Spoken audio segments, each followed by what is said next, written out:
जय हिंद दोस्तों, आपका स्वागत है आपके अपने YouTube channel Amit LLB knowledge में। जैसा कि थंबनेल में आपने देखा है कि संविधान क्या है, चलिए विस्तार से जानने की कोशिश करते हैं और संविधान को अच्छी तरह समझते हैं। किसी भी देश को चलाने के लिए नियम कानून की आवश्यकता होती है, जिसे सभी देशवासी मानने के लिए बाध्य होते हैं। जब भारत देश को अंग्रेज़ों की गुलामी से आज़ादी मिली तो देश को चलाने के लिए संविधान की आवश्यकता महसूस होने लगी। चूँकि संविधान सभा का गठन तो पहले ही जुलाई 1946 में हो चुका था।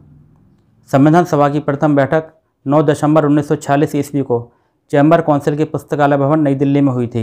इसके अस्थायी अध्यक्ष डॉक्टर सच्चिदानंद सिन्हा थे। मुस्लिम लीग ने इस बैठक का बहिष्कार किया और पाकिस्तान के लिए अलग संविधान सभा की मांग प्रारंभ कर दी। 11 दिसंबर 1946 ईस्वी को डॉक्टर राजेंद्र प्रसाद को संविधान सभा का अस्थायी अध्यक्ष नियुक्त किया गया। 13 दिसंबर 1946 ईस्वी को जवाहरलाल नेहरू ने संविधान सभा की कार्रवाई उद्देश्य प्रस्ताव के साथ प्रारंभ की। इसके अनुसार भारत के जितने भी राजा थे या छोटी मोटी जो रियासतें थीं वह संविधान को मानने के लिए बाध्य होंगी। लेकिन हैदराबाद एक ऐसी रियासत थी जिसका कोई भी प्रतिनिधि संविधान सभा में शामिल नहीं हुआ था। लेकिन बाद में सरदार वल्लभ भाई पटेल के नेतृत्व में पुलिस कार्रवाई के माध्यम से हैदराबाद को भारत में मिला लिया गया। उद्देश्य प्रस्ताव पर काफ़ी बहसबाजी हुई। स्वीकृति मिलने के बाद संविधान सभा ने संविधान के निर्माण के लिए अनेक समितियां गठित की, जिसमें वार्ता समिति, संघ संविधान समिति, प्रांतीय संविधान समिति, संघ शक्ति समिति, प्रारूप समिति और झंडा समिति प्रमुख थी। BN राव ने संविधान का प्रारूप तैयार किया और काफ़ी विचार विमर्श होने के बाद संविधान सभा ने 29 अगस्त 1947 ईस्वी को प्रारूप समिति का गठन किया। इसके अध्यक्ष डॉक्टर भीमराव अम्बेडकर थे। प्रारूप समिति में 7 सदस्य थे।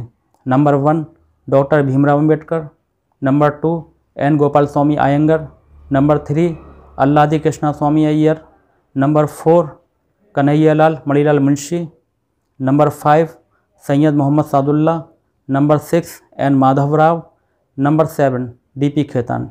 लेकिन DP खेतान की 1948 में मृत्यु हो जाने के बाद TT कृष्णमाचारी को प्रारूप समिति का सदस्य बनाया गया। भारत का संविधान 2 साल 11 महीने 18 दिन में बनकर तैयार हुआ।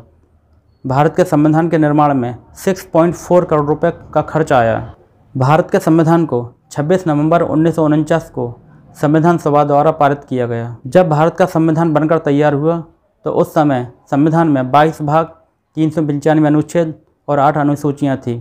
लेकिन वर्तमान में संविधान में 25 भाग, 395 अनुच्छेद और 12 अनुसूचियाँ हैं। संविधान सभा की अंतिम बैठक 24 जनवरी 1950 ईस्वी को हुई थी। इसी दिन डॉक्टर राजेंद्र प्रसाद को भारत के प्रथम राष्ट्रपति के रूप में चुना गया।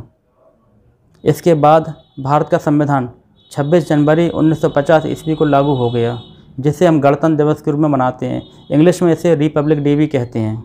दोस्तों, मुझे उम्मीद है कि संविधान के बारे में मैंने आपको छोटी सी जानकारी दी है। यह जानकारी आपके बहुत काम आएगी।